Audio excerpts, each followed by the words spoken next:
Assalamu alaikum and a very warm welcome to everyone joining us today. My name is Areeb Shahid and I have the profound honor of serving as the president of the Pakistani Students Association Coalition. The PSA Coalition is a beacon of unity, a bridge connecting Pakistani students and Pakistani student groups across the US. In times of profound uncertainty back in Pakistan, the PSA Coalition has risen as a pivotal platform for Pakistani students here in the US to engage in meaningful discourse.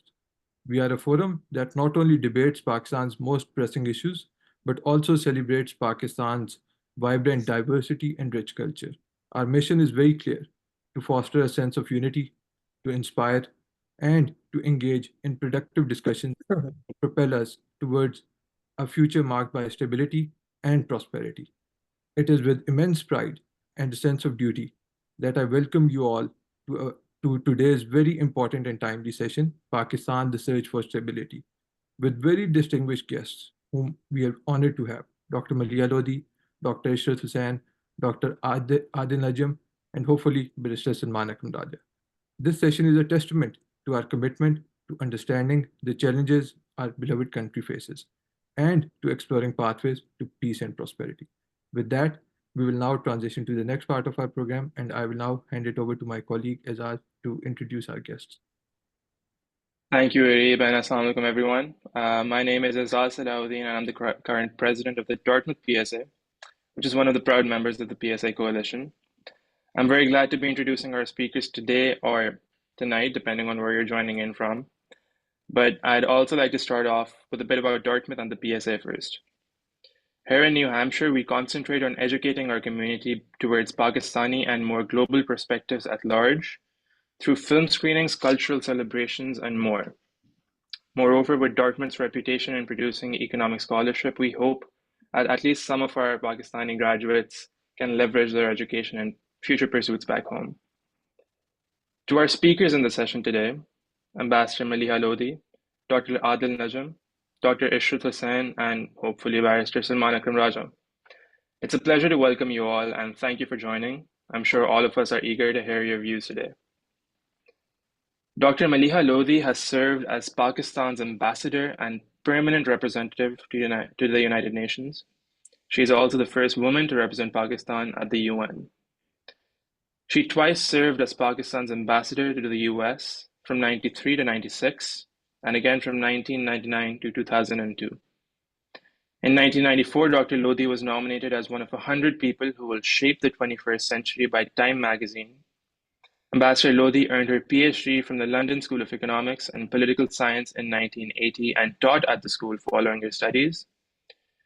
She was a public policy scholar at the Woodrow Wilson Center for International Scholars in Washington in 2010 and a fellow at Harvard University's Kennedy School in 2008. A Halal Imtiaz recipient, Dr. Lodhi is the author of two seminal books on Pakistan. The first, Pakistan's Encounter with Democracy and the External Challenge, published in 1994. The second, Pakistan Beyond the Crisis State, published in 2011. Her new book, which is the center of today's discussion, is titled Pakistan, The Search for Stability, and is a sequel to her 2011 collection of essays. Dr. Lodhi's book features a series of illuminating essays on Pakistan's polycrisis, which each created by luminaries in their respective fields. Dr. Ishrat Husain, author of the chapter Enhancing Economic Competitiveness, is among Pakistan's foremost economists. In 2018, Dr. Hussain was appointed as an advisor to Prime Minister Imran Khan for institutional reforms and austerity. Prior to this, he served as the dean of Pakistan's leading business school, the Institute of Business Administration, from 2008 to 2016, and as the governor of the State Bank of Pakistan from 1999 to 2006. Prior to his time at the SPP, Dr. Hussain held a distinguished career at the World Bank. A Nishane-e-Imtiaz holder himself, Dr. Hussain was also previously a public policy fellow at the Woodrow Wilson Center, where he published his 2018 book, Governing the Ungovernable. Dr. Hussain holds an MA in Development Economics from Williams College, as well as a PhD in Economics from Boston University. Welcome. Another key feature from Boston University joining us today is Dr. Adil Najam. who is the inaugural Dean Emeritus at the Frederick S. Purdy School of Global Studies at BU, and a Professor of International Relations and of Earth and Environment. In 2023, Dr. Najam was also appointed as the President of the World Wildlife Fund, the world's leading organization in wildlife conservation and endangered species. Prior to joining Boston, Professor Najam was the Vice Chancellor at the Lahore University of Management Sciences. He is taught at MIT, the Fletcher School of Law and Diplomacy at Tufts, and at Oxford University. Professor Najam's research with the Intergovernmental Panel on Climate Change was awarded the Nobel Peace Prize for its contributions to climate change science in 2007. Also a recipient of both the Sitara Imtiaz and the Hilal Imtiaz, Dr. Najam has shaped Pakistan's developmental landscape immensely. Welcome. Our fourth panelist today, who's conveniently just joined in, is Barrister Salman Akram Raja. Welcome. Mr. Raja is a renowned Supreme Court advocate in Pakistan and has made significant strides in constitutional, commercial, and human rights law. He has played a pivotal role in landmark decisions such as the 18th Amendment case, advocating for Parliament's power to amend the Constitution as per the 1949 Objectives Resolution. In 2014, Barrister Raja also challenged a statute that enabled the redrawing of election boundaries for electoral gains in municipal elections. Beyond litigation, he contributes to regulatory matters and law reform, drafting key legislation, and serving on reform commissions. Most recently, Barrister Salman Akram Raja garnered attention for his candidacy in the 2024 general elections, where his staunch opposition to election fraud in his constituency earned him national support and acclaim. He holds an undergraduate degree from the University of Cambridge and master's degree from the School of Oriental and African Studies, London, and Harvard Law School. Welcome. Our panel today will be moderated by two board members of the Pakistan Coalition, Myra Ahmed and Nabiha Ahmed. Myra is an international relations student at LSE and serves as vice president at the LSESU Pakistan Development Society. Nabiha is currently completing her undergraduate degree in economics and operational complexity at Minerva University. Thank you everyone for joining us, and apologies for a rather lengthy introduction. The lineup today demanded it. I'd like to hand it over now to Dr. Lodhi to make her opening remarks. Well, thank you. I hope you can hear me all right. Yes? Okay, great. Just want to make sure. First of all, I want to thank all of you for organizing this, and of course, my fellow panelists, also my fellow contributors to the book that we will be discussing, Salman, Adil, and Ishrat. Thank you for joining us. And we were a little worried that Salman may be under arrest, but I can see that he is not. So we are a little relieved at that.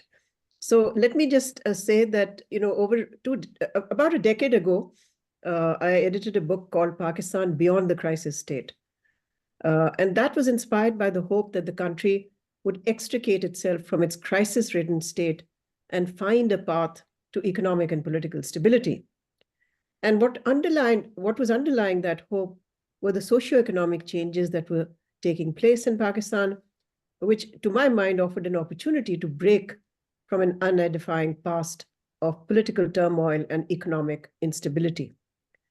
So the book that we are discussing today takes the same conversation forward. And I wish I could have found a different title for it. I wish it would have been Pakistan has found both economic and political stability. It's no longer searching for it. But sadly, in the 76th year of its independence, the country is still in a state of crisis. Today, in fact, it's confronting a polycrisis in which multiple overlapping crises, governance, economic, political, security, demographic, law and order, they're all converging to reinforce each other and create an overall challenge much more formidable than any single crisis. So really, Pakistan is at an inflection point. It's locked in a state of instability, and its promising potential remains unrealized. Now, it's true that Pakistan has weathered many storms and many crises before. It has an underlying resilience that enables it to overcome the crisis of the day. But present-day crises are different. These challenges are of a systemic nature, and they can no longer be kicked down the road. And all of them are, to some extent, interconnected. So in a way, they cannot be addressed in isolation to one another. Now, Pakistan's search for stability, as I see it, has been frustrated by lack of governance or weak governance, rule without law, political disruptions and discontinuities, visionless leadership, and of course, the headwinds from a volatile neighborhood that has posed and continues to pose enduring security dilemmas. This, of course, has grievously retarded its development and also meant that the vision of its founding fathers remains unfulfilled. So, we can discuss the trends that I feel are still underway, which do still provide an opportunity for Pakistan to break from the past, but I won't do it in my opening remarks.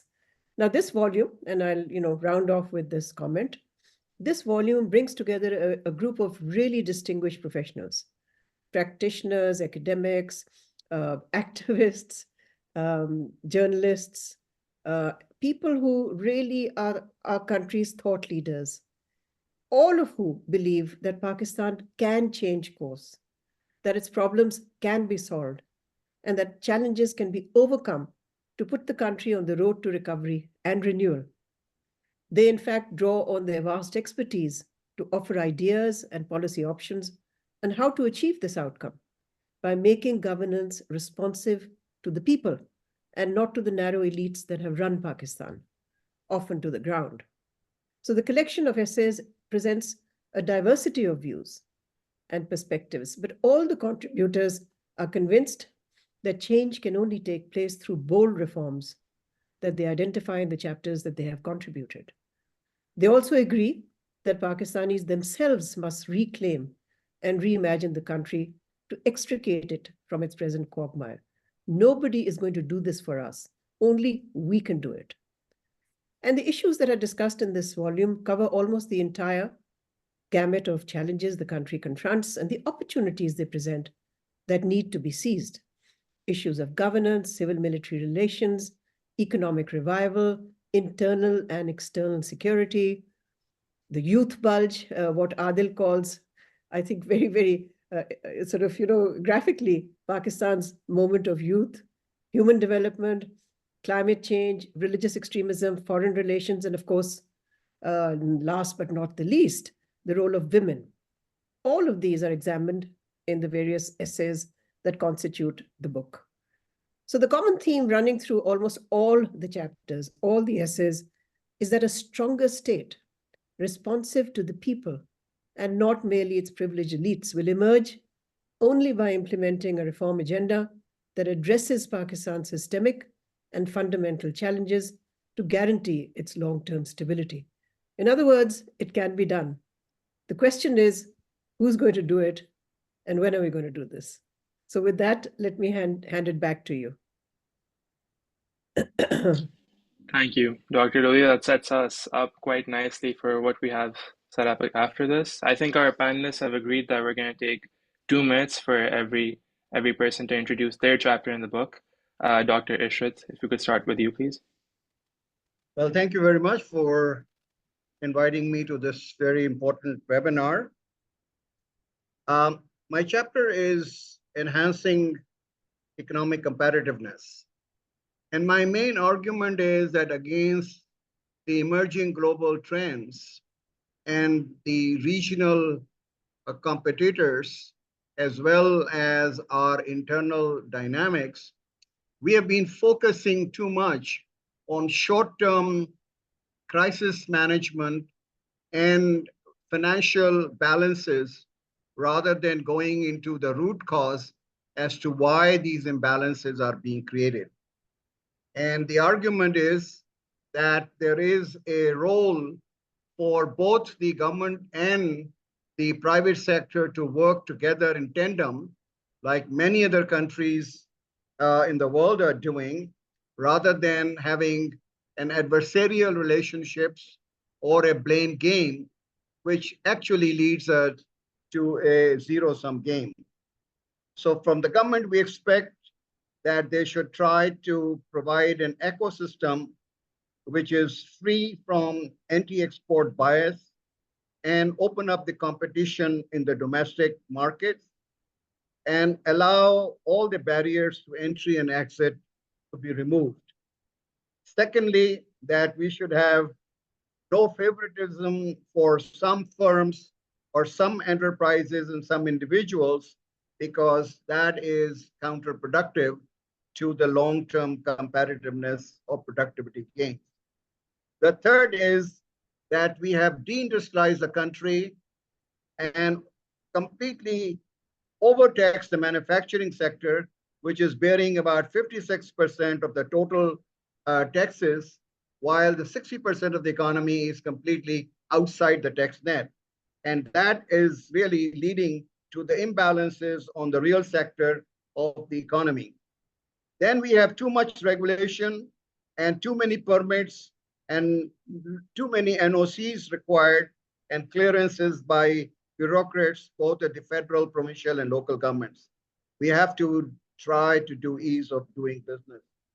Finally, given the knowledge economy of the 21st century, Pakistan has to step up its investment in R&D, in science and technology, in skills formation, in technical and vocational training, particularly for the females.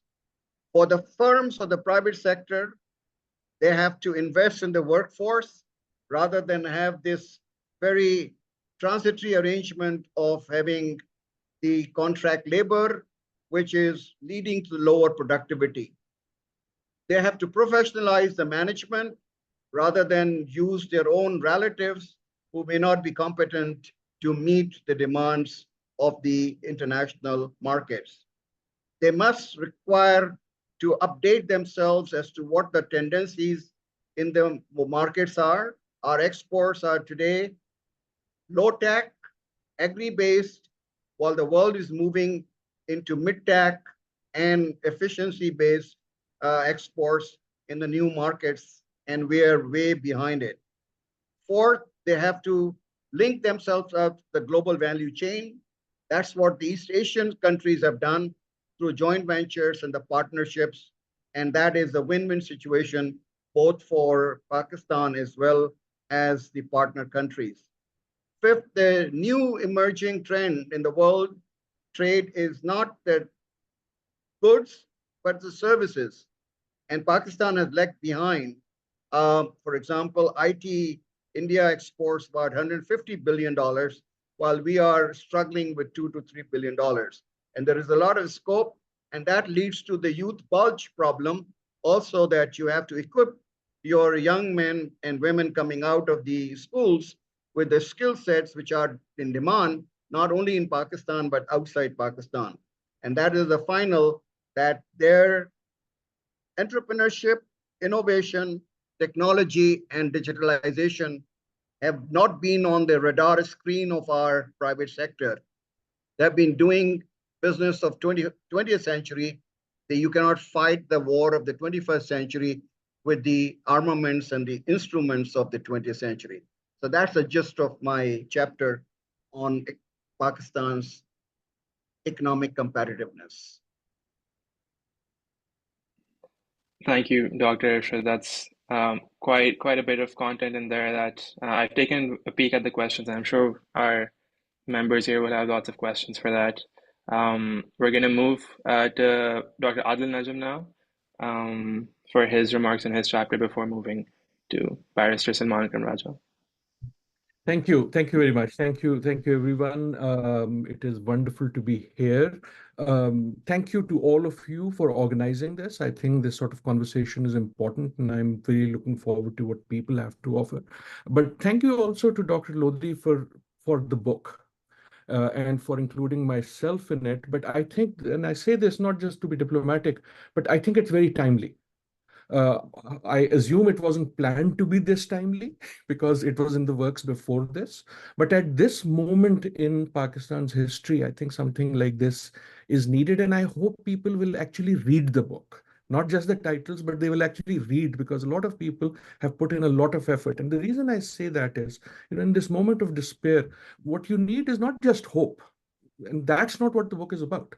What you need is serious, reasoned thinking and strategy कि हम हैं कहाँ और कर क्या सकते हैं. Where are we and where can we go? You need some serious thinking and getting beyond slogans. And that's why I think this is so important.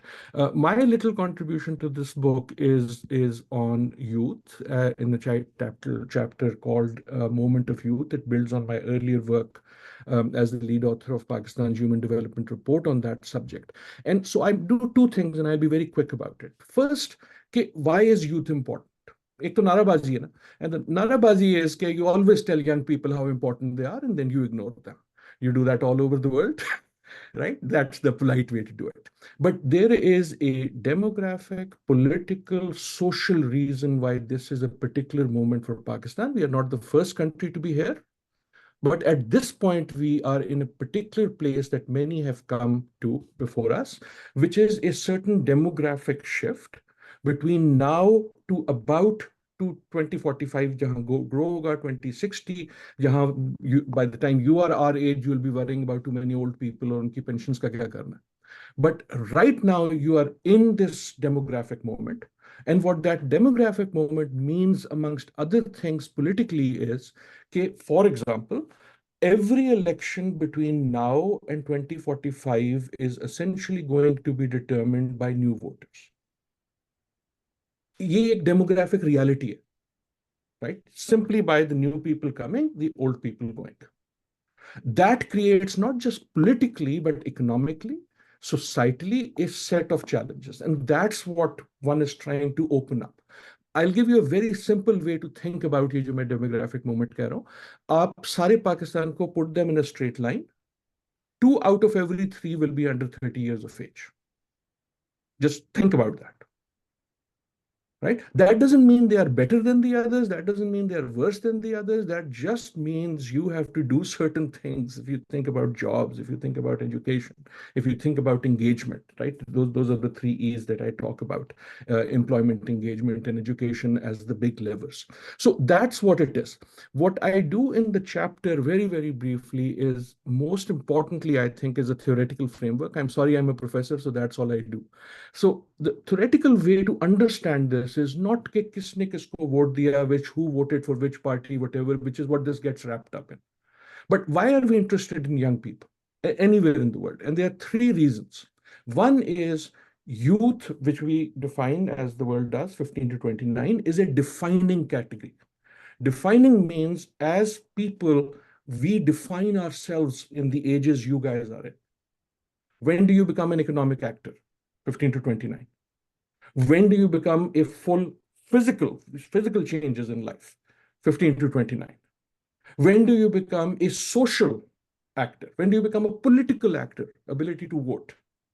Economic actor, go and get a job. So here is a category that defines the citizen everywhere in the world. Now, when 2/3 of your country are in this category, or 2/3 is under 30, then you have a particular challenge in how that definition is happening. I don't have time, so I won't go into it. The second one is even more interesting. मैं जब tweet करता हूँ, people think when I say dynamic category that this is some very, very nice people. Dynamic का मतलब nice नहीं है. Dynamic ये है कि it is a fleeting moment. I can promise each one of you, including Salman, all of us will be less young at the end of this podcast than we were at the beginning. That's the nature of youth. The young voter in the 2018 election is no longer as young as, no longer was as young in 24. Right? So ये जो youth जब ठेकेदार बन जाता है ना youth का, what they fail to realize is, of all the economic categories, none is as dynamic, quickly changing as this. Right? So when I say every election will be defined by the young, that doesn't mean it will be defined by those who are young today. By the next elections, you guys will be less young. There will be someone else who will be defining youth in a different way. So as a policy factor, right, whether you are thinking about education, whether you're thinking about employment, whether you're thinking about politics, you have to keep that in mind. And finally, it's a very diverse category. This is very, very important. Diverse ka matlab ye nahi hai ki, diversity in a narrow sense. What it means is anyone who says anything that starts with the youth of Pakistan think X is lying. जब आपकी कोई category इतनी बड़ी होती है ना, तो वो हो ही नहीं सकता कि you can have general statements. It is going to be a diverse. So youth is, when you open it up, it is multiple categories. And within that are all the divisions that you have in society when it is this big. So on that, and I'll do this very, very quickly and end. I come in the book to 3 propositions. I'll only read them out. The first, the young today are defining tomorrow's politics, but not always in the ways we imagine. If anyone thinks I have the youth today and I will have them tomorrow, pehle to duniya mein kabhi nahi hua. So we may be the first people to do it. This is going to be defining everyone because everyone is going to run after this big category in their own ways, right or wrong. Second, if we should give the young the ability to be young, this is my most important point. We have robbed young people of the ability to be young. Young ka matlab hai the ability to make mistakes, right? The most amazing statistic is that only 7 out of 100 young Pakistanis have access to a library. Access ka matlab ye nahi hai they go to a library. But if they wanted to, they could. Chale aap library chhod dein. Only 6 out of 100 have ever, tell us in our survey, have ever seen a concert. Concert ka matlab Kennedy Hall nahi hai. It is anything around a tree. 90% of your schools no longer have a playground. When you rob young people of the ability to be young, they will do the young youthness in other ways. They will find other communities to burst out and so on and so forth. And because of this, my last finding or proposition, these are the 3 propositions I end with, is boom or bust. Is it a boom? Is it a bust? That's a choice. It's a policy choice. It is a choice to be made by young people themselves and by Pakistan, but it's a policy choice. I'll end with this. We start the book with a story from Tunisia of a young person who was jobless, had a master's degree, gets into a fight with a policewoman because jo uska thela tha, us pe there was a struggle, ends up getting really mad and setting himself to fire. That is what started the so-called Arab Spring. There's nothing spring about it. And we ask the question, okay, if that happens in Pakistan tomorrow, will any of us be surprised? The question really is, what do you do for that not to happen? Right? And there are things that can be done policy-wise, societally, politically, to make this choice. Boom, every place that's seen a boom has also been based on youth. When young people come, they are consumers. They set up home, they have to buy stuff. They get their first job, they get new clothes, so on and so forth. Amir or Gharib. Boom or bust is a choice, and this choice for this category, I argue, is going to partly define who we are. My apologies for taking long, but that's the gist of the chapter. Looking forward to the conversation. Not at all, Dr. Najam. Thank you for your remarks, and it really highlights and puts into perspective how fortunate we are to be studying here in the US. I'm going to ask now to give the floor to our final panelist, Barister Salman Akram Raja, for your remarks on the book.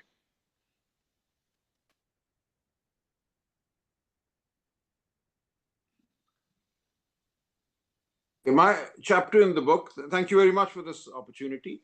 My chapter in the book is titled, The Struggle for the Constitution. I might as well have titled it Managing Democracy. Now, what I try to present in that chapter is really a narrative as opposed to a theoretical framework that might explain why certain things happen the way they do. But what I'm suggesting is that, look, we are in essence locked in a tussle around 3 or 4, if you like, fault lines in our polity. And those fault lines have existed from the very beginning. And whatever we do every few years, we return to somehow trying to manage those fault lines. And the default management technique that we have is oppression. So I really think our entire struggle is a struggle with managing democracy. We do not want democracy, as if it were, to sprout, to spring out somehow one day. We want it to remain managed and controlled. And when I say we, I mean the what we call the establishment, the powers that be in the country. Now, the fault lines, if I could summarize very quickly, I would say one is clearly the tension between the provinces, the regions, and the center. That has existed from the very beginning. The second, I would say, is the ideological, if you like, tussle over, what kind of a society are we going to be? Is this going to be some kind of a secular society, a society which is social democratic, or a society which takes its inspiration from Islam, or a society which is in some sense Islamist? So there is this tussle around the role of Islam in our collective life, which has continued to impact a number of key developments as we've gone through this last 7 or 8 decades. So that's a very clear presence in our political and legal development. The third fault line, I would say, or the third factor that has influenced the struggle for the constitution that we've had, is our desire to be successful in a geostrategic sense, coupled with economic success. So there is this idea that we need to be economically successful in order to be geopolitically or geostrategically successful and manage our tussle, if you like, with India. So that's been a constant game. And each of these three fault lines that I present to you have had an impact on our constitutional development, on the nature of rights that we are willing to allow our populace, including now increasingly young people who all have smartphones in their hands and who wish to access knowledge and who wish to be heard, who wish to be on Twitter or X, and who wish to be on YouTube. So there is now a situation, if I were to start with the present and go backwards in time, we are at a point in time today that is more oppressive than anything that I've seen in my 32 years in the legal profession. So I go back to the year 1990 and traverse the last 3 decades and more. So what is happening today is almost a neurotic desire on the part of the state and the powers that be to control everything, to control the outcome of elections, to control what is heard on the airwaves, on the media, the mainstream media, but also on social media, on Twitter, on YouTube. We've had a Twitter ban now for nearly 2 months in this country. There is a desire to both use Islam as an ideological tool and also to contain it, not let it get out of hand. There is today a huge tussle brewing over the fiscal relationships between the center and the provinces. Every day we hear somebody saying the last National Finance Commission award that followed the devolution brought about by the 18th Amendment in 2010 has turned Pakistan into a fiscally imbalanced state. The center can no longer pay for itself, and the debt accumulation at the federal level is making the state essentially unsustainable. So there has to be a rollback of the fiscal, if you like, devolution that happened following the 18th Amendment. So you see these tensions all around. And the response to containing these tensions seems to be increasing oppression, an increasing desire to silence, to nullify the outcome of elections, which is what we saw with the 8th February election earlier this year. But if you go back in time, and that is why I call what I say a narration rather than a theoretical framework, you see the same tensions playing out in the early 1950s. You see the rise of Bengali nationalism, the routing of the Muslim League in the provincial elections in the 1950s. You see the Baloch insurgencies of the 1950s, both before and after the declaration of the first unit in 1954, the intent behind which was to amalgamate the 4 provinces of West Pakistan in order to create some kind of a balance with East Pakistan. So the intent very clearly was to somehow manage democracy, the democratic surplus, if you like, that East Pakistan enjoyed. So the idea was that you somehow efface provincial or ethnic identities and create a framework that supports a strong central government rather than create tensions that take away from the resources that the central government or the federal government has available to it. So you see that tussle happening. But also immediately you see, and we're in the Cold War years in the 1950s, the desire to engage in geostrategic relationships with the external world, and then the US in the 1950s. So the first martial law dictator of the country described Pakistan as the most allied ally of the United States. So that desire that somehow if we have an external power supporting us, we will be successful economically, we will be successful in a geostrategic sense, and therefore never mind whether we have democracy in the country or not, never mind whether we are stifling expression or not, never mind whether we are rigging elections or not, as long as we have external support that will ensure strategic and economic success. So we see that model continuing through the 50s and the 1960s. There are reverses. There are, obviously, it's not a linear story. There is some kind of a deviation in the 1970s under Mr. Bhutto, but then we go back with the Soviet invasion of Afghanistan, General Zia becoming the military dictator in Pakistan, and that same relationship, comes out very strongly. The desire to have an external support, the desire to use Islam up to an extent to create both internal legitimacy and to also manage it, keep it somehow in the hands of the state, and the ethnic tensions, that have always existed. So today, again, we have that. During the Musharraf years, we had that. The killing of Akbar Bukti in Balochistan was really, I would say, symbolic and symptomatic of this ethnic tension that we've had. The case of the missing persons that we now have, and it's a mounting problem. Very recently, we had a Baloch delegation in Islamabad protesting the way they were treated, the way they were ousted, and the subsequent historic gatherings that have now occurred in Balochistan over the last month or so point to these tensions not dying away. So the state has tried very hard for the last 80 years to somehow keep everything under control, but that control is really not there. So we see now a very desperate center, a very desperate central government trying to assert control along these three lines that I've suggested. We are told that now with this government in place, China will give us a lot of money, the Saudis will give us a lot of money, or the US is much happier with this government than it was with the PTI government, and therefore all will be well. Never mind that an election was stolen on the 8th of February. So this is what we are dealing with, and I try to bring that out in my narration, in my chapter, that every decade since 1947 has had to manage and has had to engage with these three fault lines: external acceptance, internal ethnic center versus province tussles, and the role of Islam. So that remains with us, and these are not issues or fault lines that seem close to any kind of a resolution in the foreseeable future. And I would say that the oppression that we're seeing today is going to have a reaction. It's not going to lead to a silent society. There is going to be some kind of a backlash. When, how, and what form, I don't know. Professor Najam has alluded to the Arab Spring happening suddenly. I don't know what will happen in Pakistan. But we're in a very uncertain situation as we speak this evening. Thank you. Thank you, Barister Raja, for those remarks, very succinctly put. We'll be addressing some of your remarks in questions later on. We're going to be moving on to our moderators now. I'd like to give it over to Myra and Nabia, who will be continuing the rest of the conference.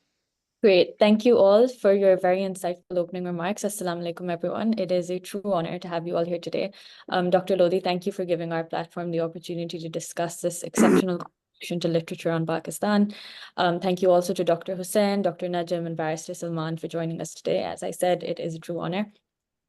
Taking advantage of all of our panelists' very diverse range of experiences, I want to start by delving into the question of why we have not yet been able to achieve stability. So my question fundamentally is, has Pakistan ever really searched for stability? With a persistent security narrative and a tendency to implement short-term fixes to structural issues, it's arguable that instability is almost now a hallmark of Pakistan's national identity. It's also arguable that instability favors status quo powers at the expense of the population. So has stability ever really been Pakistan's goal? Dr. Ishrat, you can start us off again, please. Well, I think there is a way out of the present predicament in which Pakistan is.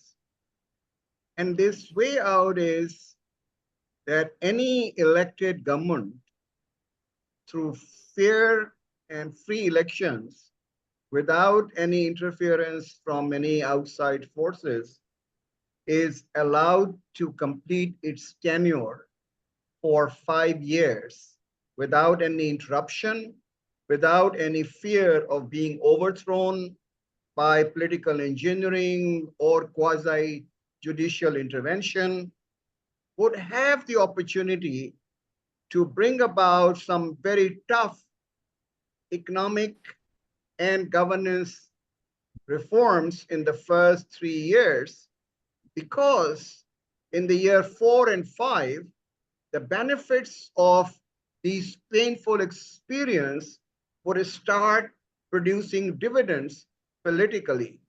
And therefore, the government of the day can argue and go back to the electorate, well, we came to power, we had very difficult times, thank you for bearing those pains, but now the economy is really turning around because we have taken some very fundamental reforms. So vote for us. If they've done a lousy job, they will be thrown away in the next elections. But if they have done a good job, the next 5 years provides us another space, if there is no interruption, for these reforms to get deep-rooted. The governance reforms are not coterminous with electoral cycle. In any country in the world I have seen, it takes a much longer period of time. And therefore, this tenure of the politicians to provide a continuity, consistency, and predictability is extremely important. And I give you the example in my new book, India, Pakistan, Bangladesh, 1947 to 2022. It was 10 years of coalition government and the BJP government, followed by Manmohan Singh's government, and followed by Modi. And every 10 years, there were further reinforcement of the reforms in the same direction. And the private sector and international investors say India has gone through a paradigm shift, and the politicians will come and go out of power, but the fundamental paradigm will remain the same.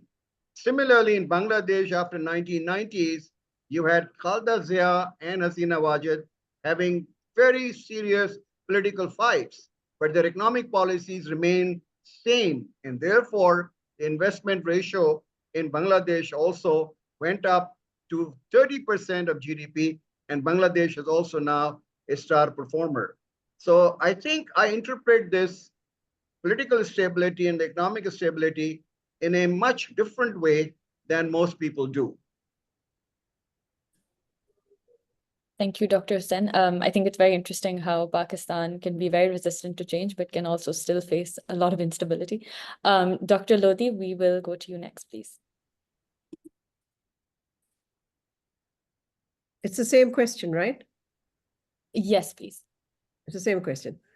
I mean, the sources of instability are pretty evident. We've had repeated disruptions to the political process. We've seen also that our volatile neighborhood has often meant that we have engaged in what I call external overreach and internal underreach. In other words, we focus more on what's happening around us because of the nature of a rough and tough neighborhood. But whatever the reason, it did deflect attention away from resolving our internal problems. We've also had what Salman's talked about, a rule without law. That's pretty fundamental. People don't, recognize it, but it's pretty fundamental for also investment, whether it's by our own business community or by overseas communities to come and invest in our country. When there's no reliability of judicial enforcement, you're not going to get investment, frankly. Then we've also had weak governance. I don't need to specify this or extrapolate on it. So, I mean, there've been a host of factors that have contributed to the lack of stability in our country. I think it's not right to say that nobody wanted stability. Of course, every government seeks stability. But what it needs to do to secure that stability, it has not been able to do. One, because of the short lifespans of most governments. We've never had a prime minister who's completed his or her tenure. I mean, what a remarkable record.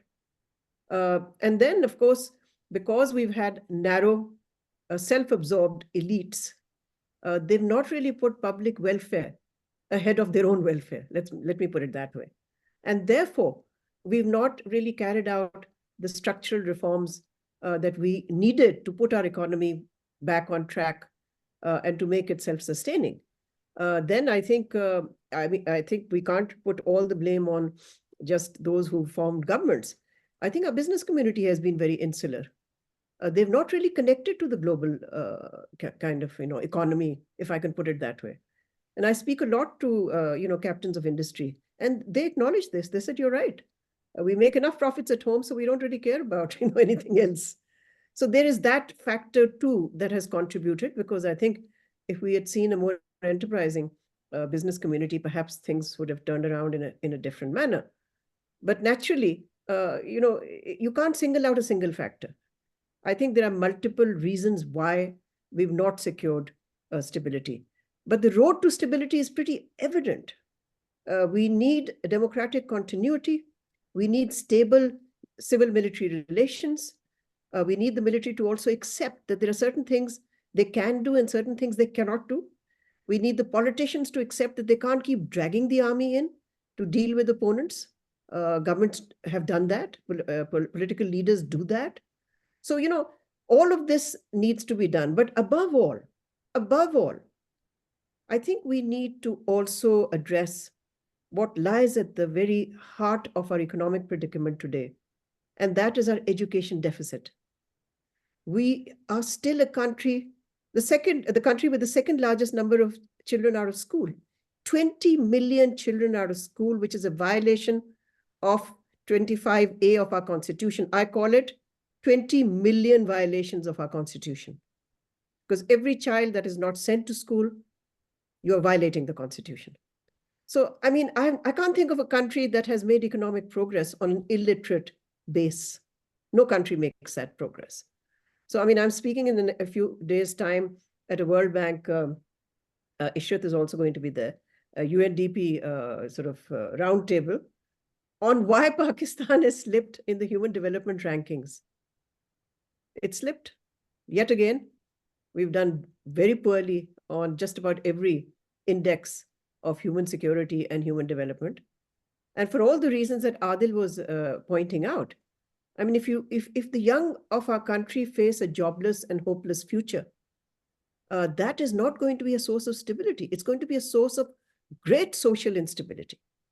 So I think we know what the causes are of our stability, political, economic, social, etc. We also know what to do, but we do not have a leadership that can do this.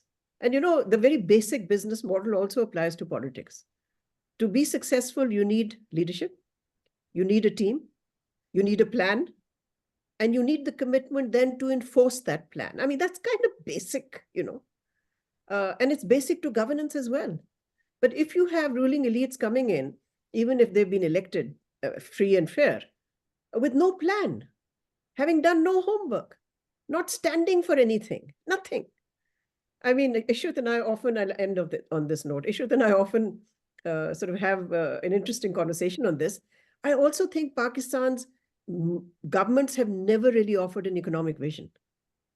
I mean, countries decide what they want to do. Do they want to be the manufacturing center of the world, as China decided? Do they want to be the world's back office, as India decided at one point and then developed its IT sector in Bangalore? And of course, it did a lot of other things as well. What is our economic vision? What are the 5 key areas where, Ishrat has talked about it in his chapter. But do governments come in and say, we're going to prioritize these 4 areas because this is they constitute our economic vision. This is what we will do in 20-25 years. This is what we'll do on education. This is what we'll do on population planning. This is what we'll do on health. I mean, all of this is interconnected. That's the road to stability. Without that, we will continue to lurch from one crisis to another. So thank you, Myra, for your question. Sorry, long answer. No worries Thank at all. you. Thank you so much, Ambassador. Barrister Salman, will go to you next. Just for the sake of ease, I'll repeat the question once. Has stability ever really been Pakistan's goal? Absolutely. Actually, every martial law is a quest to create stability. It is an attempt to do away with the noise that democracy and politics engender, and to somehow make the country more stable. But the reality is that every martial law, and now every hybrid form of government has left the country less stable than before. So somewhere somebody needs to have an institutional understanding of how nations fail or succeed. Maybe somebody needs to go back to some basic textbooks, some basic understanding of history. So the powers that be in Pakistan have always felt that what is needed is brute force at the center. Once you have that, everything else will fall in place. You can choose, the economic managers that you think are the cleverest, will lead the country the best. So whether it's Shaukat Aziz or whether it is somebody else, the idea was that all we need is an implementation of a vision from the center, from the top, backed by sufficient force to keep society in control. So that's been the stability model that we've tried to adopt again and again. But that doesn't work. It hasn't created stability. So I think now we will have to convince people out there and up there that let's give democracy a chance, finally. Let us allow for a framework, for a system in which the voices of the people are heard.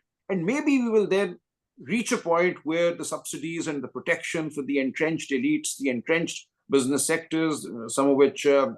Ishrat and Maleeha talked about, who never really felt the need to connect with the world to export, maybe those protections and subsidies will go down and we'll start spending more on human capital development, on education, on health, and so on. But the social compact that we've had, I wouldn't even call it a contract, has been asymmetrical. It's an imposition on the great bulk of the population of decisions taken somewhere up there. And these decisions have clearly worked more to the benefit of certain entrenched elites, certain segments of society than others. So Balochistan remains desperately poor, remains desperately badly governed. And now we see in the year 2024, the Balochistanization of the rest of Pakistan with the elections of February 2024. So the idea that you can manage the outcome of elections everywhere, you can determine precisely who's going to be chief minister, who's going to be prime minister, who's going to be interior minister, who's going to be finance minister. Now that is really applying a political policy, as it were, as opposed to an industrial policy. And I'm not sure whether industrial policies are still looked upon with favor or not. But the idea that you can manage and control this country of nearly 250 million people by applying a political script every few years, I think is ludicrous. It's grotesque. It's failed again and again. And yet we keep going back to the same playbook.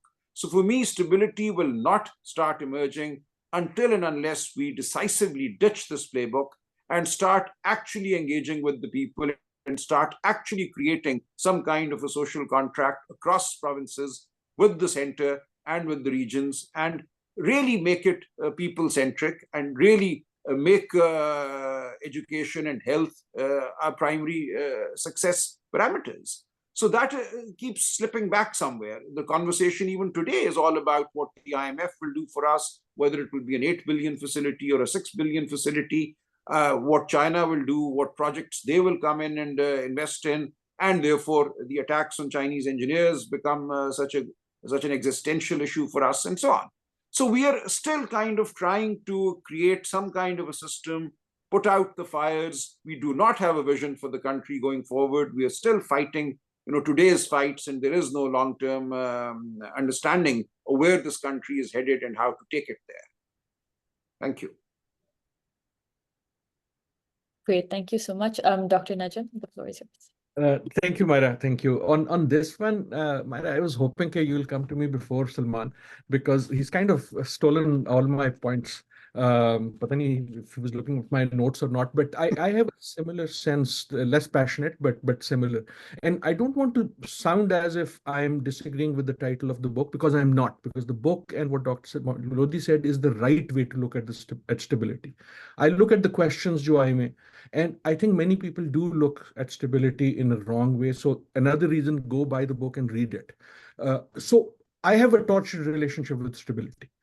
Every authoritarian regime has come on the banner of stability. These politicians can't manage it. हम आके ठीक कर देते, right? This is not just Pakistan. This is a global playbook. So there is one type of stability, which is that.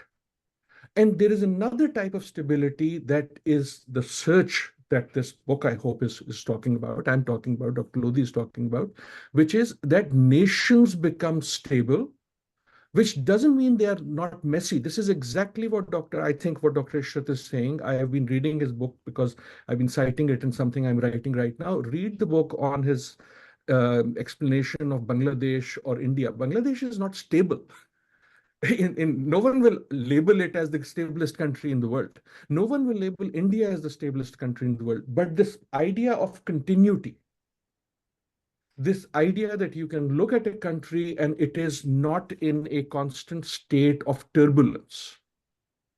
There is a messy stability we are talking about. Stability, at least there are many ways, there are at least two. One is I will come with a stick and I will make all of you behave appropriately and we will be stable. The problem with that is my frustration will rise, and at some point, at the first available opportunity, that will blow up. The other way about stability in democratic polities is stability comes from what Salman was talking about, for example, or Dr. Lodhi was talking about, a social contract, a social compact, a social conversation. Right? So that is this. Richard Feynman had this great quote at one point, which is that the surest way to failure is to confuse means with ends. So stability to me is a means rather than an end in itself. The reason we search for stability is because if we have that sort of social stability, where just because I disagree with you, I don't have to consider you my enemy. I don't have to consider you evil. I have to be in a dialogue to say, okay, you have one way, you won the vote, take it for 5 years, and either your way will prove, or I will come back and tell a better way, and I will try to move this forward. And we will sometimes stumble. So we confuse, I think, sometimes the messiness of democracy with stability. In a country like Pakistan, democracy, I think, is actually quite strong, which is why it is messy. We are a large country, we are a diverse country, we are therefore also, unfortunately, a very divided country. Lekin that messiness we need to embrace. Within that messiness, you can get the continuity of policy. I'll end with just the 2 points, if you allow me. One on that continuity of policy. We are 4 brothers, and we recently were all together, and we suddenly realized, your doctor sahab baat kari thi na education ki. We are about 2.5 years apart. All 4 of us had different educational content when we were in school. That is instability. My elder brother had an English medium. I had a mixed medium. By the time my younger brother came, it had become the Pila school. And that continues. Their children have a different.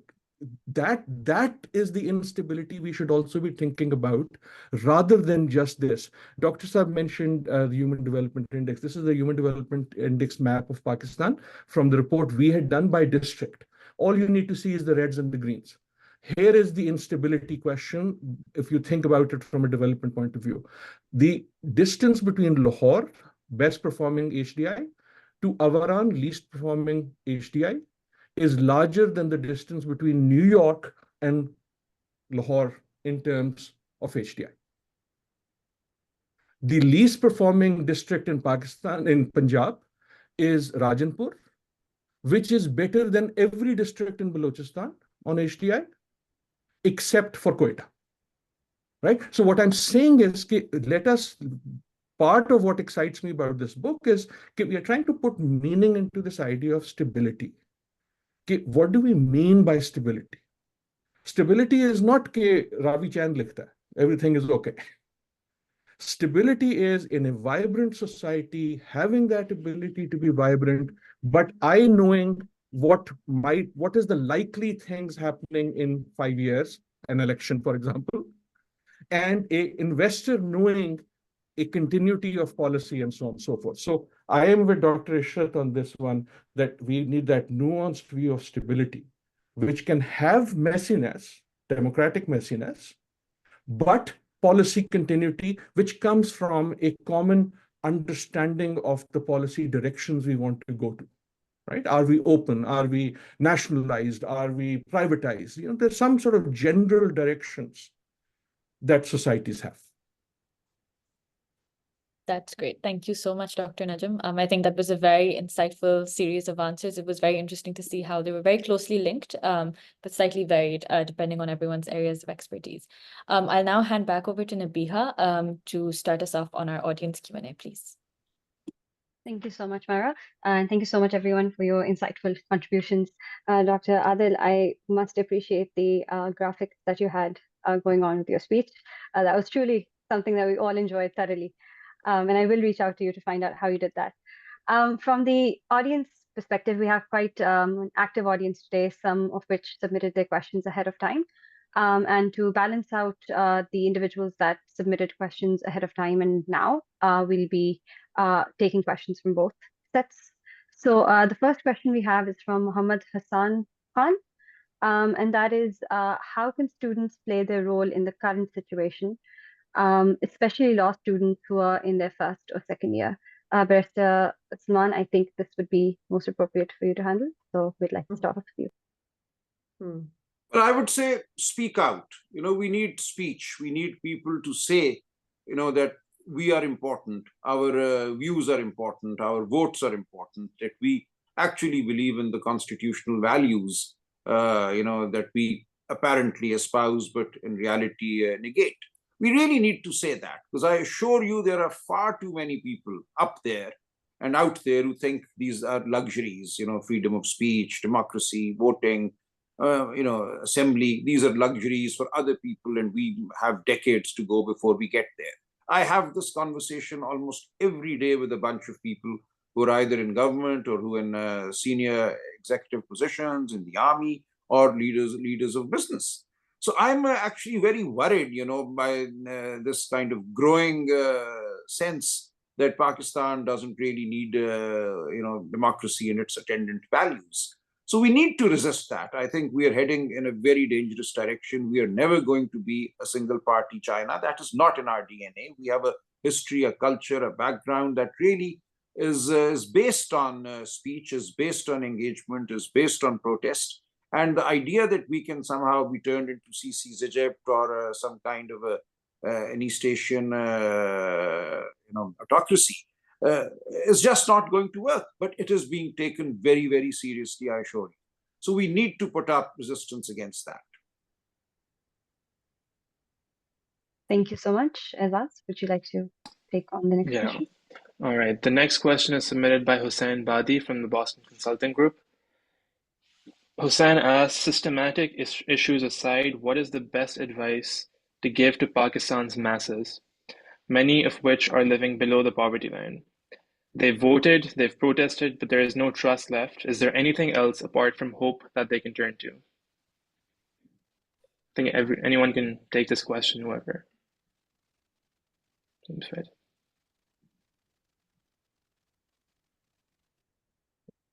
Opportunity. Okay, let me try. Okay, go ahead. The opportunity. Opportunity. In many ways, particularly with young people, I don't think they're asking us to do something for them. They're just asking to get us to get out of the way. And even if you, what Dr. Ishrat was saying, for example, a lot of those policies are about removing barriers. Whether it is barrier to speech, I hope it is also barrier to thought. But opportunity, I think, is an amazing fillip for society, including the opportunity to make mistakes, to fall, to start a company, for it to fail, to rise again. That makes sense. Thank you so much. We have another question that has more of an economic focus. So if Dr. Maleeha, Dr. Ishrat, you guys would like to take the lead on this one. Why is Pakistan so keen on resuming trade with India, considering there has been limited reciprocal interest? Is the dialogue between the governments more complex than it appears? Could this potentially alter Pakistan's stance on Kashmir, giving unintended legitimacy to India's actions there? I don't think there's any keenness that I have seen. There was only the new foreign minister responding to a question he was asked recently, which then sparked a great deal of speculation. And he was asked, is the government considering resuming trade ties with India? And he said, well, everything is under review. I mean, that was the correct answer, because every government must keep all these issues under review on a constant basis, on an ongoing basis. But I see three issues, I think, which are of an immediate nature. One, India is going to the polls in April, May. So any kind of initiative on the diplomatic front will have to wait until a new government is formed in India. And then we have to see what the priorities of that government is, and whether, as your questioner rightly uses the word reciprocal, whether they are as interested, if our government was interested in, let's say, resuming the formal dialogue. Remember, formal dialogue has been suspended between the two countries well before 2019. 2019 was when diplomatic ties were downgraded because of India's illegal actions in occupied Kashmir. But formal dialogue had been suspended by India much years before that, on the grounds that they accused Pakistan of exporting terrorism. I mean, you know the Indian mantra. So that's one, the Indian election. The second is that in February 2019, India imposed 200% customs duty on all of Pakistan's exports. So we will have to resolve this if we are to move forward in this area. No country can afford to have such a high level of sort of tariffs on all the goods that they export. The other thing is, I think, just to recall a little bit of history, but not to go on about it.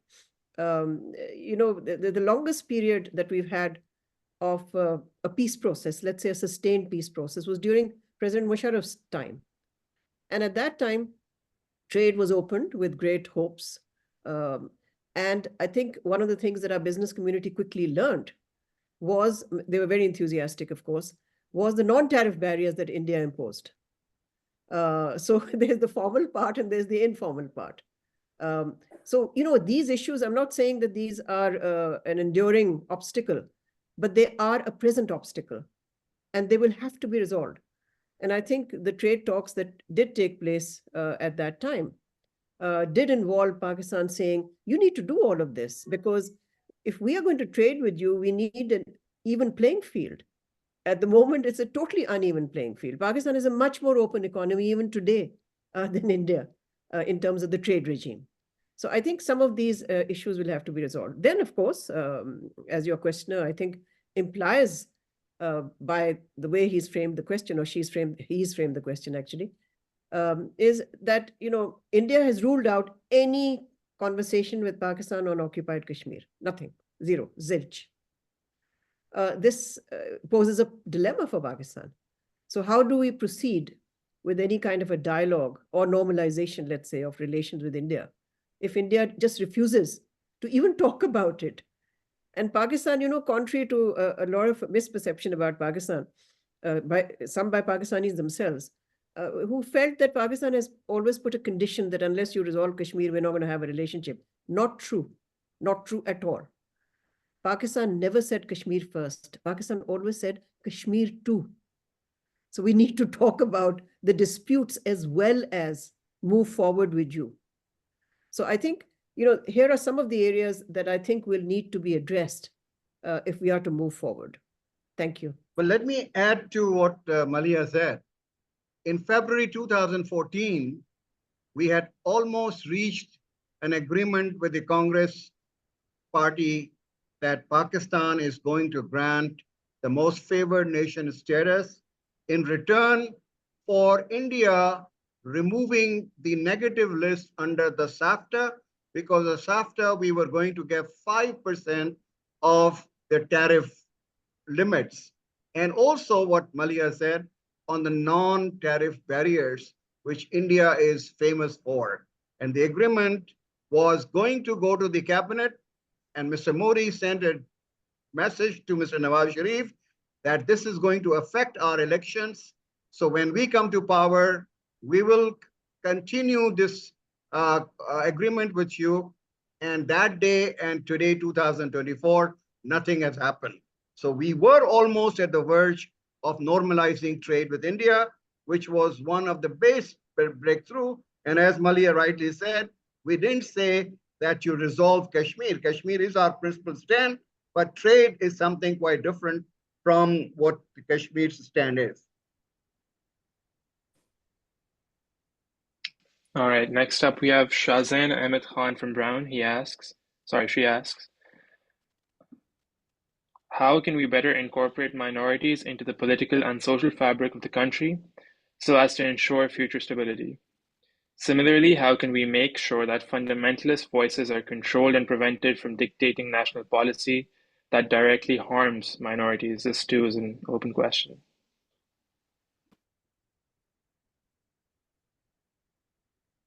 Salman should take it. Yes, I can take that. Well, the thing is, as I said, we've had this conversation around Islam and the role that we give to, ideology ranging from modernist to Islamist. So we see traces of that in both our legal framework and in our society. And there is this interaction between what we do formally by way of lawmaking and what happens in society out there. And some of it, I think, is encouraged by some of the legislation that we've had, particularly in the Zia years and in the immediate aftermath of those years or to those years. So this is a complicated situation. And I think rather than a legal solution, we need to be looking at sociological solutions here. And that takes us back to the kind of education we are imparting in our schools. What are we doing to impact the Pakistani mind? Some years ago, somebody wrote a book, Closing of the American Mind. I think the book on the closing of the Pakistani mind is long overdue. And a lot of that closing has been, created by what the state has done. So there needs to be a very significant engagement with the Pakistani mind. We need to, take our people seriously, and we need to see what we do in our schools. And that takes us back to learning outcomes, that takes us back to syllabus reform, and generally an environment in which critical thinking is not inhibited, in which there is an urge to embrace the world and not put people in silos. So all of that ultimately has an impact. But is there an easy solution? Is there an easy answer? No. We'll have to leave it to the development of the collective mind and the ambiance that we create politically and socially around our people. But the law reform, we can do a bit of that, though each time any significant reform is attempted, we see there is a major backlash and most governments walk away from it. So we should continue to attempt that. We should continue to raise voices for saner legislation, more humane legislation. But apart from legislation, we also need to have a more humane discourse running through our society. Can I add a word to this? I'll be very, very short. And I know this is an odd opinion, maybe an unpopular one. I've been very uncomfortable. I've always been very uncomfortable with the word minority. पहले तो minority कहना बंद करें. They're Pakistanis. And once we take in that word, we create entire paraphernalia of कुछ पाकिस्तानी है, but कुछ जो है ना वो जरा minor Pakistani. So there is a reason to focus on vulnerable groups, whether they are vulnerable because of wealth, whether they are vulnerable because of religion, but that is a reason to put policy safety nets so that those communities that are small in number or because of different belief do not get treated adversely because of that reason. But once you create this idea Maybe I feel about this because I live in a country where I'm now a minority, and I feel very uncomfortable. All I want here is give me the same opportunities as everyone else, and then let me fall if I fall. Right? So again, not a panacea, not easy, but in terms of policy, you put safety net policies so that any marginalized, vulnerable community, for whatever reason, is not treated unfairly. But characterization sometimes can take over a much larger sort of social meaning, which unfortunately in Pakistan we have, right? कि पाकिस्तानी तो मुसलमान ही होते हैं, पाकिस्तानी पाकिस्तानी होते हैं, उनमें से बहुत सारे मुसलमान होते हैं. Thank you, Mr. Salman, for the elaborate answer, and Dr. Najam for the distinction. I think that's the key takeaway that we all should take home and reflect on. And with that, we have a final question from the audience. Anisa Ahmed from University of Lahore has asked, what is the role of digitalization in fostering stability? How can we leverage technology as a means to stimulate stability rather than as a force of polarization? Well, I'll take that question. It's not only digitalization is the demand for the 21st century, but digitalization is also very much linked with the transparency, leakages, waste, and corruption.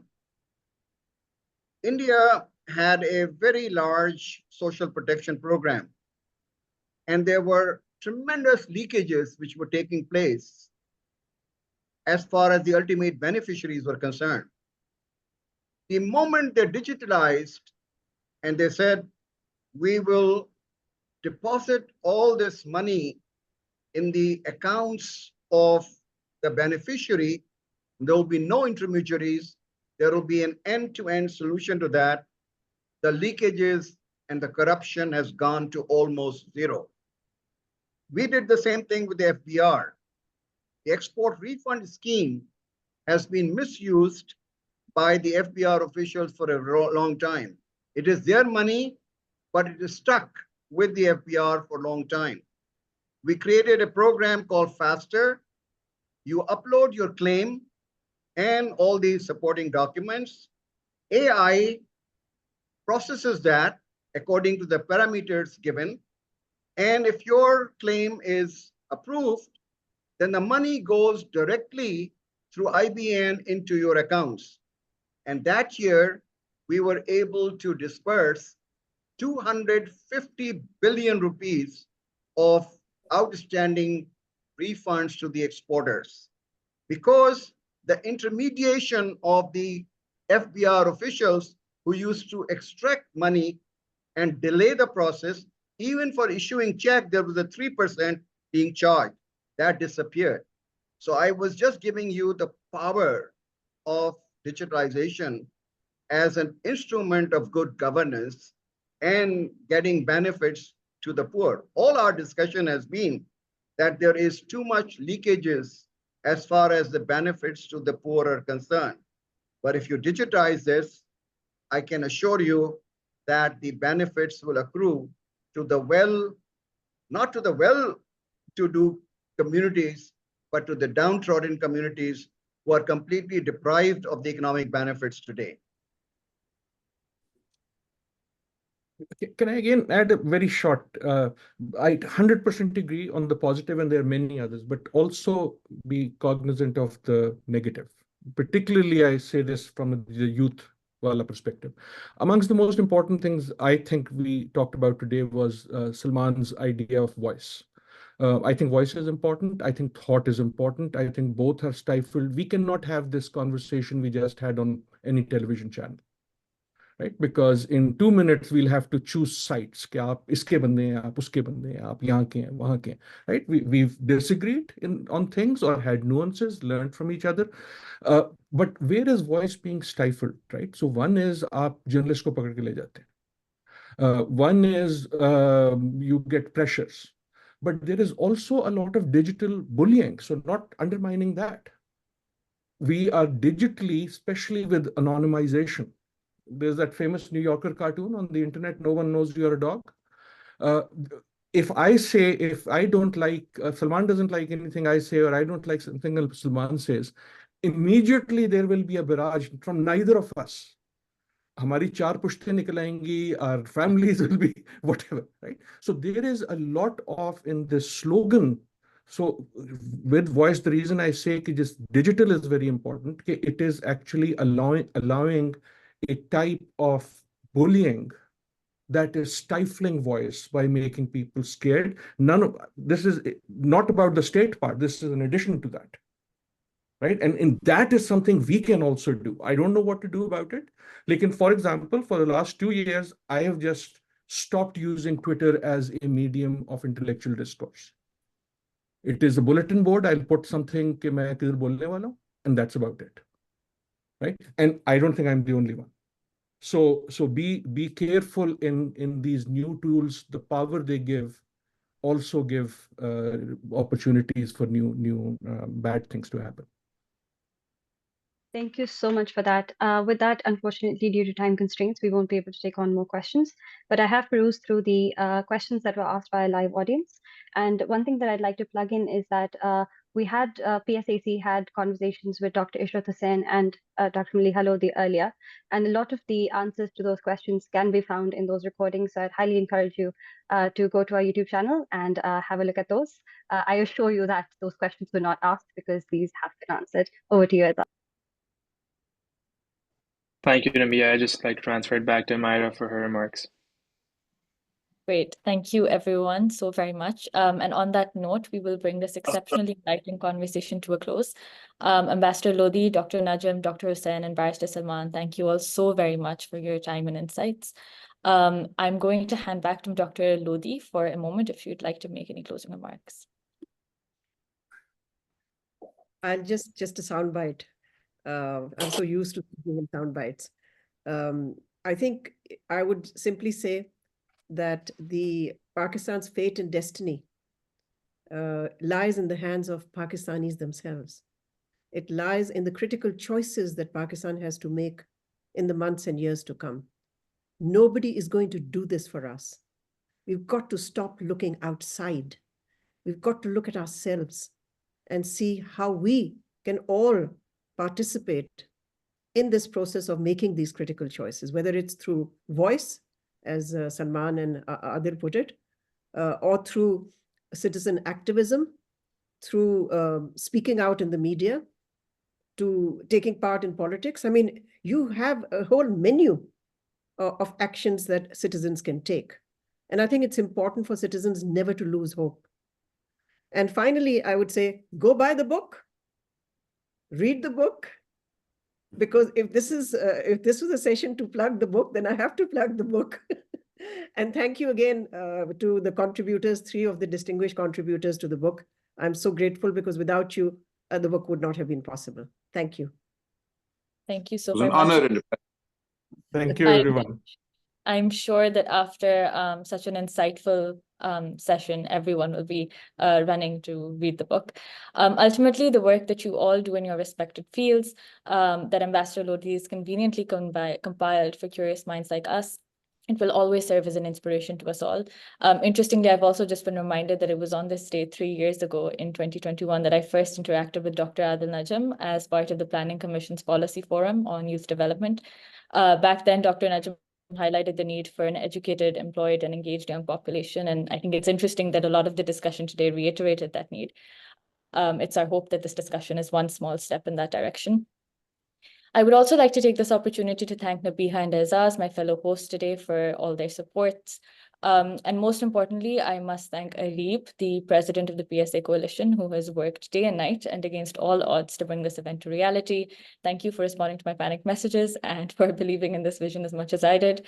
And on that wonderful note, thank you all so very much for taking the time. We look forward to seeing you at further PSA Coalition events soon. Have a wonderful day and Allah Hafiz.